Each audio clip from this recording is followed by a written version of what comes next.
നമസ്കാരം, കൊട്ടാരക്കര മീഡിയയിലേക്ക് സ്വാഗതം. കോളേജ് വിദ്യാർത്ഥികളെ കാറിടിച്ച് കൊലപ്പെടുത്താൻ ശ്രമം. ഒളിവിലായിരുന്ന യൂട്യൂബർ മണവാളൻ പിടിയിൽ. കേരളവർമ്മ കോളേജ് വിദ്യാർത്ഥികളെ കാറിടിച്ച് കൊലപ്പെടുത്താൻ ശ്രമിച്ച കേസിൽ യൂട്യൂബർ മണവാളൻ എന്നറിയപ്പെടുന്ന മുഹമ്മദ് ഷഹീൻ ഷായെ പോലീസ് പിടികൂടി. ബാംഗ്ലൂരുവിൽ നിന്നാണ് ഇയാളെ പിടികൂടിയത്. മണവാളനെ പുലർച്ചെയോടെ തൃശൂർ വെസ്റ്റ് പോലീസ് സ്റ്റേഷനിൽ എത്തിച്ച് അറസ്റ്റ് രേഖപ്പെടുത്തും. കേച്ചേരി എരനെല്ലൂർ സ്വദേശിയാണ് പിടിയിലായ മണവാളൻ. കഴിഞ്ഞ വർഷം ഏപ്രിൽ 19-നായിരുന്നു കേസിന് ആസ്പദമായ സംഭവം. മണവാളനും സുഹൃത്തുക്കളും സംഘം ചേർന്ന് മദ്യപിച്ച ശേഷം കാറിൽ വരികയായിരുന്നു. ഇതിനിടെ 2 കോളേജ് വിദ്യാർത്ഥികളുമായി വാക്കുതർക്കമുണ്ടായി.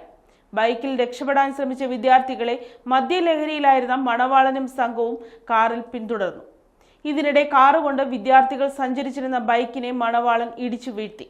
സംഭവത്തിന് പിന്നാലെ ഒളിവിൽ പോയ മണവാളനെതിരെ ഏപ്രിൽ 24-ന് ലുക്കൌട്ട് നോട്ടീസ് പുറപ്പെടുവിച്ചിരുന്നു. യൂട്യൂബിൽ 15 ലക്ഷം ഫോളോവേഴ്സ് ഉള്ള മണവാളൻ മീഡിയ എന്ന യൂട്യൂബ് ചാനലും ഇയാൾക്കുണ്ട്. പ്രതിയെ ചൊവ്വാഴ്ച കോടതിയിൽ ഹാജരാക്കിയേക്കും.